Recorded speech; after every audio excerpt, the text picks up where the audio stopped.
Gavin Newsom, the governor of California, recently signed a bill into law that banned masks for officers. It also includes federal officers, and so ostensibly it includes ICE. But does ICE have to follow this law? Are they bound by it? Well, I have a couple things to read, and we're going to sort of get into it. The first thing is who will enforce California's masks for law enforcement, which is an article on The Independent written by Ryan P. Cruz. California Governor Gavin Newsom signed the No Secret Police Act over the weekend, officially passing the state bill barring local and federal law enforcement from covering their faces. A bill drafted in response to the aggressive increase in masked federal agents making immigration-related arrests throughout California in recent months. But questions remain over the enforcement of the new law, as the federal government has announced its intention to continue to allow ICE officers to wear masks, leading to a likely legal standoff between California and the Trump administration when the law goes into effect. So, I don't really feel like quoting Gavin Newsom, but basically, the right is saying, we don't have to do this. This is unenforceable. Police unions are saying, we don't have to do this. This is unenforceable. They're even complaining locally because if they are forced to not be able to wear masks locally, then they can't, assist ICE in their efforts. And it puts a target on state police officers' backs, having a law that only binds them but doesn't bind the feds. This is supposed to bind the feds, and we're going to get into the actual letter of the law. But first, this is the statement from the senator who drafted most of the bill regarding Gavin Newsom signing into effect the law. And so it says, Governor Newsom signed Senator Scott Weiner's San Francisco No Secret Police Act, which bans federal and local law enforcement, including ICE, from wearing ski masks and similar extreme masks. The new law will take effect January 1st, 2026. SB 627 is backed by a large coalition of immigrant rights, labor, and civil rights organizations. Earlier this week, Trump's Department of Homeland Security demanded the governor veto the bill. The governor did not do so. And then this is a quote from the senator. As this authoritarian regime seeks to demolish our constitutional rights and engages in a straight-up terror campaign, California is meeting the Trump administration's secret police tactics with strength and defiance. I applaud Governor Newsom for the tremendous leadership he has shown in combating President Trump's assault on California. The No Secret Police Act is a bold step that builds on a remarkable record of leadership defending our immigrant communities and democracy itself. ICE's secret police tactics under Trump and Stephen Miller are raining fear and aggression down on California and requiring us to adapt in real time. I'm committed to working with the governor's office to further refine SB 627 early next year to ensure it is as workable as possible for many law enforcement officers working in good faith to keep California communities safe. So I think, honestly, there's never a situation where the police should be covering their faces. What are they doing? Why do they need to do that? Unless, they're... No, I can't think of it. If they're in a situation where they're using gas and they need to put on gas masks, they shouldn't be using gas and they shouldn't be putting on gas masks.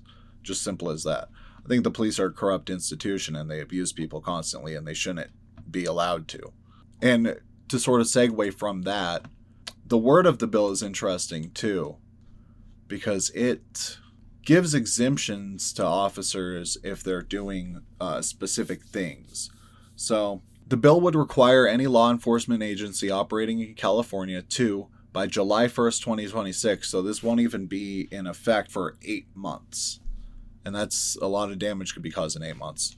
Maintain and publicly post a written policy limiting the use of facial coverings as specified. The bill would exempt personnel of any agency from the crime of wearing a facial covering if the agency maintains a policy pursuant to this section no later than July 2026. The bill would deem a policy consistent with these provisions with the purposes of that exception unless a member of the public, an oversight body, or a local governing authority challenges it. The bill would also impose a specific civil penalty against certain officers for tortuous conduct, including but not limited to false imprisonment or false arrest of an individual while wearing a facial covering. The bill would, if the agency does not address deficiencies within 90 days, authorize the complaining party to proceed to a court of competent jurisdiction for a judicial determination of the exemption as specified.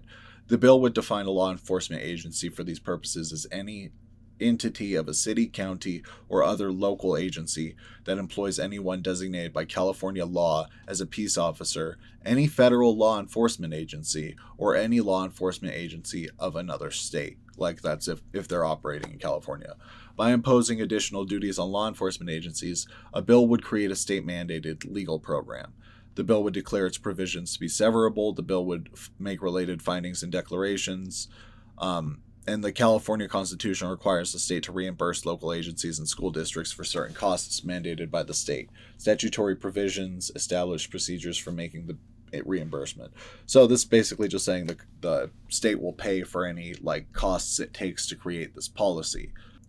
So here's some exemptions that I find kind of interesting, and I know the police are going to exploit all the exemptions they can here, and what they can't exploit, they're going to justify in other ways. They're going to say that they're doing special operations when they're not, basically. A facial covering does not include any of the following: a translucent face shield or clear mask that does not conceal the wearer's facial identity and is used in compliance with the employing agency's policy and procedures in Section 7289 of the Government Code. An N95 medical mask or surgical mask to protect against transmission of diseases or infection, or any other mask, helmet, device, including but not limited to air purifying respirators, half or full mask, or self-contained breathing apparatus necessary to protect against exposure of any toxin, gas, smoke, inclement weather, or any other hazardous or harmful environmental condition. So right there, that would exempt police officers who are doing riot control, because all they have to do is wear a gas mask and that conceals their identity, and they have it for an actual purpose.